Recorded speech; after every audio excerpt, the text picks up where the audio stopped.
Avec le support de l'USAID, la Banque de la République d'Haïti est ravie de procéder ce matin au lancement de l'étude FinScope MPME, micro, petites et moyennes entreprises, à travers ce grand forum qui se déroule particulièrement de manière virtuelle autour du thème l'enquête FinScope MPME Haïti 2022 vers une relance économique plus résiliente. Ce forum revêt une importance capitale pour les petites et moyennes entreprises. Nous savons que le développement d'un pays, l'emploi dans un pays, passe obligatoirement par les petites et moyennes entreprises. Et en Haïti, nous avons une multitude de petites et moyennes entreprises, malheureusement non répertoriées et par conséquent non supportées. C'est l'occasion pour nous, à travers ce forum, de mettre en valeur ces petites et moyennes entreprises qui travaillent dans tout le pays à fournir des emplois et à soutenir la production nationale. J'ai encore en mémoire ce concours qui a été organisé sur une semaine où il fallait supporter 12 petites entreprises. Et en une semaine, plus de 1700 jeunes ont soumis un plan de leur entreprise. Ceci montre à quel point il y a un dynamisme, ce qui nous montre à quel endroit qu'il faut regarder. Et aujourd'hui, ce forum a tout son sens. Et je remercie sincèrement son Excellence, Monsieur le Premier ministre, d'avoir accordé son temps et d'être présent à ce forum.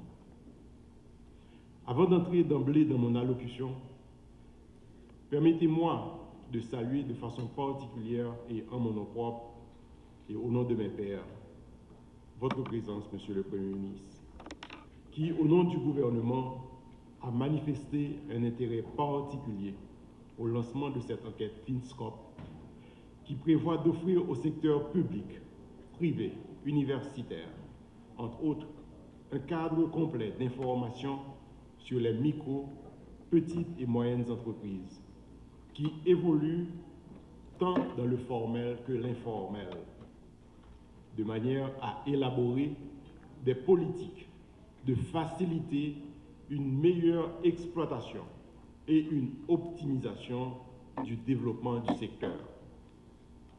Cette activité qui nous interpelle ce matin s'articule autour d'un triple contexte. D'abord, il s'inscrit dans le cadre des préoccupations non seulement du gouvernement, mais aussi celles de la Banque centrale, à entreprendre un ensemble d'activités dans cette perspective de relance économique plus résiliente à travers la stimulation de l'investissement issu d'un renforcement de l'écosystème des micro, petites et moyennes entreprises. Ensuite, il s'agit d'appréhender l'inclusion financière dans le contexte de l'offre, dans le sens de l'accès des MPME aux services financiers, en particulier au crédit, en fonction des informations que disposent les créditeurs du système sur ce secteur. Il y a un an, le gouvernement américain, par le biais de la USAID, a lancé l'activité Attendre, et d'une durée de 4 ans, d'un moment de 12 millions de dollars, en collaboration avec Mennonite Economic Development Associates et la Banque centrale d'Haïti. Pour encourager la MPME à formaliser leur activité, Attendre verse un paiement principalement sur la base d'un paiement au résultat à des prestataires de services de développement commercial qualifiés y a des organisations de développement de la main d'œuvre. Beaucoup d'eux sont des organisations haïtiennes locales, telles que le Centre de formation et d'encadrement technique et le Centre d'entrepreneurship et de leadership en Haïti.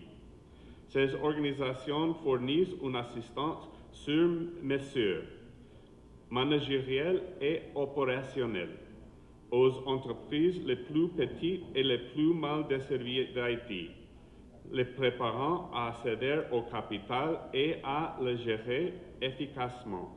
Ces organisations constituent un réseau de prestataires de services qui continueront à servir le MPMU même après la fin de l'activité d'Attendre. Au cours de sa première année de mise en œuvre, l'activité d'Attendre a fourni des connaissances financières, des sessions sur l'entrepreneuriat et des services de développement commercial à près de 6700 MPMU.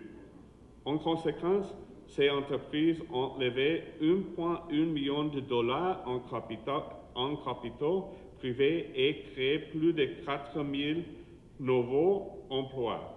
Cet impact est très prometteur. La USAID est fière de s'associer à la BRH pour la mise en œuvre de cette enquête et nous espérons qu'elle permettra d'identifier les principales constraintes et d'informer l'amélioration de l'écosystème commercial haïtien pour toutes les entreprises.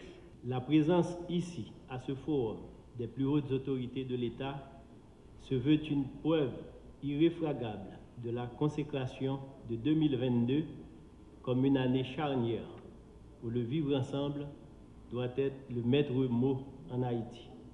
Une année où travailler ensemble, produire ensemble continueront à être indispensables pour améliorer la vie de nos concitoyens par le maintien d'une économie nationale capable de supporter la population de manière convenable et surtout de permettre aux plus vulnérables de pouvoir se construire un avenir dans le travail, le respect et la dignité. Le mois dernier, la Banque de la République d'Haïti a lancé son plan stratégique 2024. Et aujourd'hui, en ce mois de février, c'est au tour de la stratégie pour l'inclusion financière de poursuivre son déploiement par cette nouvelle étape qui, après les jeunes et les femmes, cible un autre groupe. Il s'agit des micro, petits et moyens entrepreneurs qui constituent le pivot de la vie économique. Monsieur le Premier ministre, je voudrais particulièrement vous exprimer la reconnaissance de tous ceux qui portent le programme pour votre support constant. Votre présence ici à cette cérémonie est un témoignage indiscutable de l'importance que le gouvernement et vous-même accordez à l'inclusion financière de la population haïtienne. Monsieur le gouverneur, le ministère de l'Économie et des Finances, associé dès le départ à la démarche et codépositaire en fait de l'inclusion financière, s'engage à poursuivre cette mission aux côtés de la Banque de la République d'Haïti, du ministère de l'Éducation nationale et de la formation professionnelle et des autres ministères requis pour l'accomplissement des objectifs visés. En mai 2020, en pleine pandémie de Covid-19, le gouvernement et la Banque de la République d'Haïti avaient mis en place la Commission présidentielle pour l'inclusion financière, composante essentielle de la structure de gouvernance de la stratégie nationale de l'inclusion financière. Avec satisfaction, je constate que des avancées ont été réalisées. Malgré les difficultés confrontées par les institutions du pays, la BRH et ses partenaires parviennent à maintenir le cap pour faire avancer la cause d'une mise en condition de tous les acteurs pour une vraie relance de l'économie nationale. Mesdames, Messieurs, il y a 3 ans de cela, la publication des résultats de l'enquête FinScope 2018 nous avait dévoilé très clairement les dessous d'un faible niveau de l'inclusion financière à l'échelle nationale. De plus, suivant le constat qui a été fait, il existe une corrélation positive entre le niveau de l'inclusion financière et celui de la pauvreté dans les différentes régions du pays. L'utilisation des services financiers disponibles sur le marché, qui demeurent inaccessibles pour la majorité de nos entrepreneurs. Le constat est patent. Les personnes pauvres ou à faible revenu, en particulier les femmes, les jeunes et les habitants des zones rurales, sont les plus exclus. Elles sont obligées de recourir à des mécanismes informels, moins fiables et souvent très coûteux pour gérer leurs besoins financiers. C'est dans ce contexte que mon gouvernement, par le biais des ministères membres du comité de coordination et de suivi de la stratégie nationale d'inclusion financière, et particulièrement le ministère de l'économie et des finances et le ministère de l'éducation nationale et de la formation professionnelle, s'engage à continuer à apporter tous les supports nécessaires en vue de la réalisation des activités liées au déploiement de la stratégie nationale d'inclusion financière et du plan national d'éducation financière. Ce qui devrait permettre, dans une certaine mesure, de réduire les inégalités entre les MPME formels et ceux plus nombreux que du secteur informel.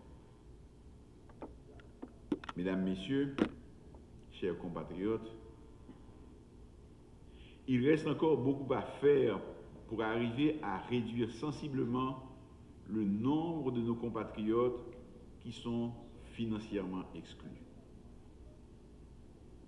Nous attendons beaucoup des résultats de l'étude que vous lancez aujourd'hui. Je dirige un gouvernement intérimaire qui n'aura pas assez de temps pour mobiliser les ressources diverses et mettre en place toutes les politiques publiques stratégiques nécessaires pour transformer l'environnement financier des micro, petites et moyennes entreprises. Mais nous voulons montrer la voie, poser les bases sur lesquelles le gouvernement issu des prochaines élections pourra construire et poursuivre une relance économique vraiment plus résiliente. Je crois que les uns et les autres comprendront que la question économique doit être au cœur des préoccupations de toutes celles et de tous ceux qui veulent un changement réel dans notre pays et dans la vie quotidienne de chaque Haïtienne et de chaque Haïtien. La rupture passe aussi par l'inclusion financière de nos compatriotes, exclus qui sont les oubliés du secteur financier. Pour atteindre ce noble objectif, il est essentiel que chacun de nous parvienne à faire preuve d'abnégation et à transcender ses ambitions personnelles, aussi légitimes qu'elles soient, pour laisser la première place à l'intérêt collectif.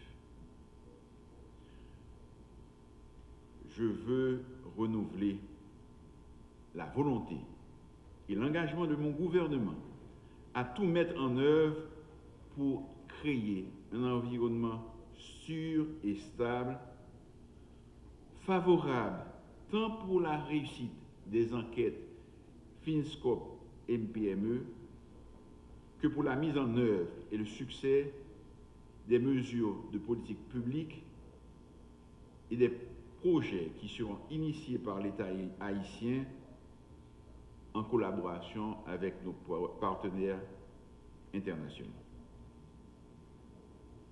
Je déclare le forum ouvert et je vous souhaite un fructueux travail.